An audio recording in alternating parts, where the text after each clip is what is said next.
Hey kids, are you still salty because nobody liked Ghostbusters 2016 and everybody now loves Ghostbusters Afterlife because you're a soy-based journo cuck?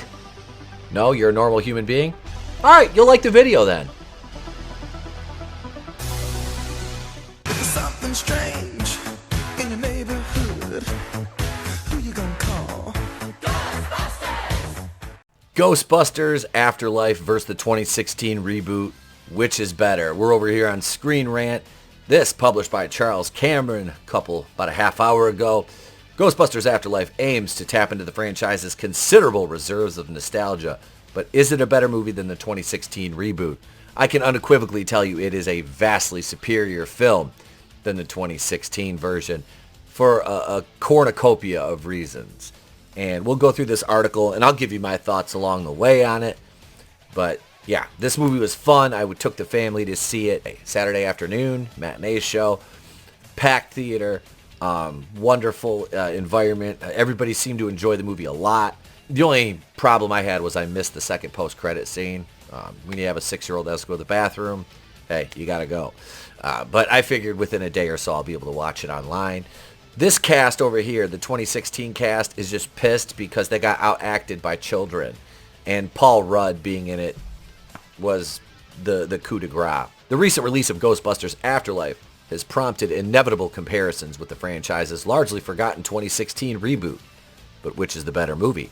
Are you serious? Ghostbusters Afterlife marks the second reboot of the Ghostbusters franchise within 5 years, as director Jason Reitman helms a return to the original Ghostbusters 1984 continuity. Set 32 years after the events of the second film, Callie, Carrie Coon, and her 2 children move to a small town in Oklahoma, where they discover an undeniable connection to the original Ghostbusters' secret legacy in a narrative jam-packed with nostalgia-inducing components. And I didn't find the Easter eggs in this movie to be contrived at all. I thought they all worked very well. The nostalgia wasn't too over the top to where it's like beating you over the head. It's there, it's omnipresent, but it was woven into the story so seamlessly that you were like, this is such a good movie. You know, this is what, and I've heard many people say it, and Tony and I had this discussion on Saturday night when we reviewed it live with Vinnieart. You can go back and check the replay of that. Full spoilers ahead on that. But this was what The Force Awakens wanted to be. But J.J. Abrams and Lucasfilm and all the people that work there are too stupid to do that. Sony knocked it out of the park here. Afterlife's direct sequel ties to the first 2 Ghostbusters films, set in a dark contrast with the franchise's attempted reboot in 2016, in which Paul Feig reimagines, there's that word, reimagines. Whenever you hear reimagines, you know it's going to be shit. Reimagines Ivan Reitman's classic ghost hunting team. Melissa McCarthy heads the gender-swapped Ghostbusters as Dr. Abigail Yates. Was not funny at all. Melissa McCarthy is not funny. She's not funny at all. She is the female, like Chris Farley, wants to be the female Chris Farley, except she's not funny at all. Who musters her estranged physicist friends to combat Rowan North, Neil Casey's ill-conceived dabblings in the supernatural. And Rowan North, if you haven't seen the 2016, he's basically literally an incel who gets mad because he's mediocre and has a pissy job, and he's just mad at the world, so he decides to unleash ghosts. That's what it is. No, don't like that. He could have bought a hooker a lot cheaper than the price it took to, make this movie. Despite receiving high praise for its ambitious attempt at wholly original franchise adaptation, the 2016 Ghostbusters still drew enough criticism for its messy story and CGI to warrant cancellation, with its initially planned sequel eventually reincarnated as Jason Reitman's Ghostbusters Afterlife. Okay, receiving high praise for its ambitious attempt at wholly original franchise adaptation. Nobody praised this movie except for the sycophants and the weirdos who love these reboots and shit. And that's basically the people on Twitter. And they don't watch the movies. They just go on Twitter and they're like, oh my God, it was such an amazing... Like, you guys just hated it because you're incels and neckbeards and Trump supporters. And that's what this movie boiled down to. The cast, the director, Paul Feig, they wanted to jump on that Hillary Clinton bandwagon, and it cost them big time. Because nobody wanted that. Even Sony warned them not to do it. Paul Feig did it anyway because Paul Feig's a fucking idiot. It's really funny because Paul Feig does not know how to direct men. He does not know how to write male characters at all. They're either stupid, weak, or gay. Those are the three, and that just falls in line with people like him and what they do with males nowadays. You have to, especially a white male, you're either evil, weak, or stupid, and they feminize black men in these new entertainment adaptations of previous established lore and mythos. And I'm not the first person to notice this at all. Ghostbusters Afterlife narrowly beats out its 2016 reboot revival simply due to the waves of nostalgia it crests upon. Jason Reitman follows in his father's footsteps to make his film an exercise in fan service, which ultimately translates into a wholly enjoyable motion picture, while Ghostbusters 2016 must be praised for its ambition in rebranding the Ghostbusters team. Are you fucking high? Nobody needs to praise that movie for that. That was the worst thing they could have done, and that's why people hated the movie. Nobody wants to see, oh, we're going to take what you love and we're going to make it this because we're going to tell you what you're going to love. No, nobody wanted that. Kate McKinnon is insufferable. She's not funny. She's not funny. Leslie Jones is as funny as getting kicked in the head with a steel-toe boot in negative 20-degree weather. Melissa McCarthy's Fatty Go Boom. Kristen Wiig plays the same character in every fucking role she's in, and that's Kristen Wiig. That's your cast right there. The Ghostbusters 2016 story flounders without the foundation of the Ghostbusters 84 and Ghostbusters 2 to fall back on in its less compelling moments. It's less compelling moments, which is funny because there was no compelling moments in that entire movie. I want you to watch that movie. Watch the 2016 movie and tell me what is good about it. There's nothing good about it. There's nothing entertaining. The CGI was horrible. The story was bad. The acting was bad. The writing was bad. Everything is trash in that movie. A choreographed dance sequence at the end of the movie? Really? That's what fans wanted to see. Liar! This part of the article is funny to me.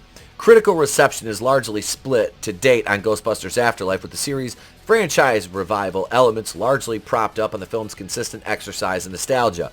Praise for Ghostbusters Afterlife undoubtedly crests on, and this writer seems to have a hard-on for saying crests, undoubtedly crests on the movie's overt willingness to pay homage to its original predecessors. With the decision to bring back Bill Murray, Dan Aykroyd, and Ernie Hudson in their original roles, I don't know why they didn't say Ernie Hudson, in their original roles, a simple yet wholly effective masterstroke by Reitman. In this way, Ghostbusters Afterlife formulaic narrative approach does not detract from its overall impact, as the film is littered with Easter eggs for fans of the original Ghostbusters films to discover. Okay, so Ghostbusters 2016, Murray, Aykroyd, and Ernie Hudson. I don't think Harold Ramis was in it. I can't remember. I've only seen the 2016 version twice, and that's 3 times too many. They made Bill Murray kill himself. They made the original cast look stupid, except for Ernie Hudson, because Paul Feig wouldn't do that to him because he's black, and Paul Feig is woke as fuck. So making Bill Murray and Dan Aykroyd look ineffectual and stupid is fine. They're, pale, stale white males. But Ernie Hudson must be treated with reverence because he's a black man. Ernie Hudson in Jason Reitman's movie had risen above just being a blue-collar guy because, if you remember, Spengler, Ray Stantz, and Peter Venkman were all scientists in one way or another. Venkman was a doctor, a doctor, but a scientist nonetheless. Ernie Hudson was a blue-collar guy. Ernie Hudson now has made his money in finance, and he helps Ray's bookstore stay afloat. Egon jetted off. Bill Murray was doing his thing. It was a great way to reconnect the original cast. But that's the advantage that Jason Reitman had over Paul Feig, was that Jason Reitman has respect for his father's work. Paul Feig was like, well, I know better, so I'm going to make them women, and I'll make the original cast look stupid, because nobody wants to see men as Ghostbusters. Everybody wants to see this diverse female cast. What a fucking idiot. He was a retard. Yet, despite hearkening back to Ivan Reitman's classic films, Ghostbusters Afterlife is also plagued by some familiar reboot problems. No, it wasn't. And this is, okay, so this is your mainstream media right here that is mad because people like this more than the 2016 dumpster fire. Peter DeBruge of Variety describes the film as an unnecessary but enjoyable movie and adds that the good news for Ghostbusters fans is that Afterlife does nothing to tarnish what has come before. And they act like that's a bad thing. This deconstruction model that these modern hack filmmakers are so attached to is garbage.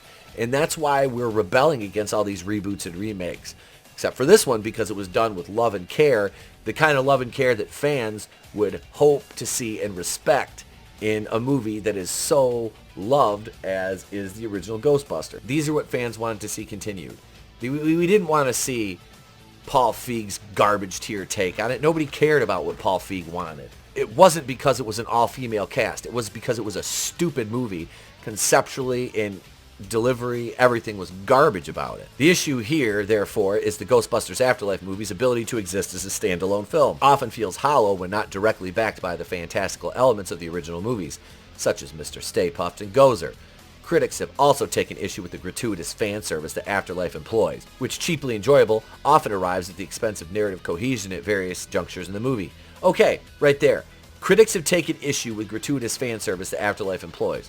Alright, so the fan service in Afterlife was wonderfully done. The quote-unquote fan service in Afterlife wasn't really fan service at all. It was a simple continuation of the original franchise. I love how the critics these days act like giving the fans what they want, the paying customers what they want, is such a bad thing. Hi, do you want another Last Jedi? Because that's how you get another Last Jedi, is ignoring what the fans want. Now, I'm not saying you should follow what the fans want to the letter of the law, but there's no problem with giving fans a movie that's chock full of nostalgia. As long as the characters are written well, they stand on their own, which these characters did. It was wonderful. You know, being backed up by the originals didn't hurt, but the way this was executed was wonderful. Why the reviews for 2016 are so mixed? Okay, there's no mixed reviews for this movie. It was shit.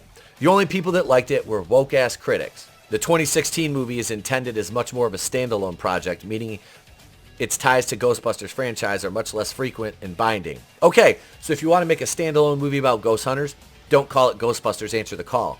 Call it Ghost Hunters. We have a bunch of women that aren't funny, and if you don't like it, you're a man baby. That's basically what they should have called the movie. Because Paul Feig is a fucking idiot who has no idea what he's doing when it comes to shit like this. Stick to movies and things that are in your wheelhouse. This was, the 2016 is the same problem that Chloe Zhao had with the Eternals. Two directors out of their league, out of their element, like a small child who wanders in the middle of a movie and wants to know what's going on. They're fucking clueless. Ghostbusters 2016 undoubtedly hit some high notes. No, it hit no high notes. It hit no high notes whatsoever. There was no high notes to be had in that.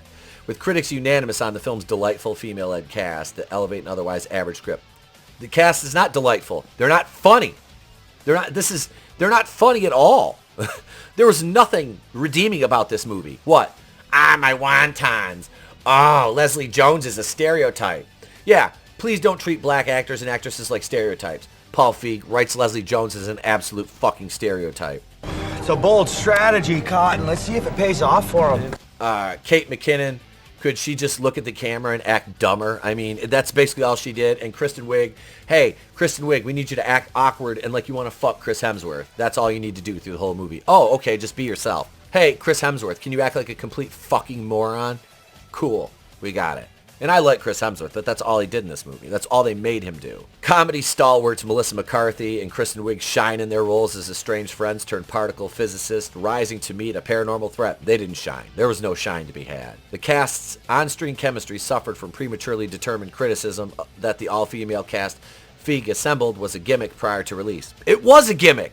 And this isn't a good movie. The criticism wasn't because they were women. The criticism was because nobody fucking wanted this movie. Nobody wanted the original reimagined with a bunch of idiots who have no idea what they're doing in these roles, and a director that was completely fucking clueless. They took the movie away from Ivan Reitman, and Amy Pascal was really behind this whole thing, which the Sony hack, I mean, we don't need to rehash all that. The cast's on-screen chemistry suffered from prematurely determined criticism that the all-female cast Feig assembled was a gimmick prior to release. The Ghostbusters' best moments directly deriving from Melissa McCarthy, Kristen Wiig, Kate McKinnon, Leslie Jones continued banter. It was stupid. It wasn't funny. Okay, so if you made this as a Saturday Night Live skit for 5 or 6 minutes, it would have been okay. But a feature-length movie, that's why it lost $200 million. It deserved to lose more than that. While Aykroyd and Murray still appear in the lighthearted cameo roles for the movie, they cannot stop the inevitable paling of 2016 in comparison to the 84 original. It was shit, and their roles were garbage. They were. I felt sorry for them having to be in this. Murray kind of got pressured into it, and so did Aykroyd. Despite 2016's insistence on carving out a new path for the franchise, if by carving out a path you mean continually slamming its head into a brick wall until it died in a pool of its own blood, that's exactly what happened to 2016. A weak script and poor CGI effects, despite the movie's big budget, derail the film's effort at reboot success. No, there was never any success to be had there. J.R. Kennard of Pop Matters perfectly summarized the extended lukewarm response for 2016 by stating, "It feels like a safe, flavorless recipe prepared from gourmet ingredients." Okay, J.R. Kennard, that is the worst description of this movie I have ever heard. I would say it feels like a meal you get at a homeless shelter, cooked up from a recipe written by Helen Keller and prepared with ingredients you dug out of a garbage can. That's what this movie feels like. In this way, it is the same inability to utilize the high points of a stellar cast and generous budget that led to a Ghostbusters sequel cancellation, with very little by the way of public outcry following Sony Pictures' final announcement. Yet nobody wanted this movie and nobody wanted a sequel to this movie because the 2016 movie was garbage. I don't know, 5 years later, and the media still tries to defend this piece of shit. Even in this article, the writer is they're trying to defend it, but they can't because it's bad. Much the same way the critics have turned on The Last Jedi now. Why Ghostbusters Afterlife is better than the 2016 reboot? Because it's not the 2016 reboot. I mean, I didn't think that equation was too difficult to figure out. Although Ghostbusters 2016 brings new fun elements to the table, no it didn't. It brought, hey, men are bad, women are good, fuck men, here's a movie with women. If you don't like it, you're an incel or Trump supporter. That's what they hit you in the face with. Afterlife succeeds because it understands how to harness the increasingly potent emotion of nostalgia. In an age of half-baked reboots, Ghostbusters Afterlife functions as an unabashed homage to the classic Ivan Reitman films from which it derives most of its story beats. Ghostbusters Afterlife knows that bringing back Gozer instead of conjuring a new spiritual opponent evokes the memories of the '84 original, while allowing easy dialogue to flourish between the returning Ghostbusters and their next generation of recruits. The passing of the torch aspect of this movie works. This works completely because McKenna Grace was a scene-stealing, amazing young woman in this movie. Phoebe, her character was great. There's no complaints from me about her at all. Whereas 2016 can be classified as a hard reboot that keeps the original spirit and name and branding only. That's about the only correct thing that they've said about the 2016 version, is that it was a hard reboot and it's Ghostbusters in the name only. That's it. Afterlife does not try to reinvent the proverbial wheel. Instead, Afterlife utilizes the same palette, aesthetic, and narrative framework that brought the '84 original much immediate commercial success some 36 years ago. And again, they act like the critics, the mainstream critics, act like this is a bad thing. Well, it didn't go woke. It didn't have all females. Ugh. What is wrong with you, Jason Reitman, you neckbeard incel main baby? Misogynist. While Afterlife's detractors will point to certain laziness in recycling nostalgic characters and scenes, the fact that Jason Reitman continues his father's original storylines makes Afterlife as an homage feel less cynical and more heartfelt with every scene. Exactly, right there. The detractors will point to a certain laziness in recycling nostalgic characters and scenes. That is code for it's not woke. For these critics, it's not woke. Well, it's not woke at all. But for them, they need it to be woke. You need it to have a representation, and it did. And it was diverse, and it was organic. It wasn't like, oh my God, they're all lesbians. Oh my God, they're all gay. Oh my God, they're this, they're that. Celebrate the rainbow diversity. That's basically what they wanted, and they didn't get it. Ghostbusters Afterlife storyline also trumps Ghostbusters 2016 based on differences in expositional load between the two films. Functioning as a full reboot, 2016 has to set the scene from scratch and introducing all of its new leads in cold reveals before eventually ramping up to the threat facing New York. In contrast, Afterlife's basic story has already been established by the two films directly preceding it, meaning that once Phoebe finds the PKE meter in her grandfather's old belongings, Reitman can dive seamlessly back into the familiar ghost hunting narrative audiences know and love.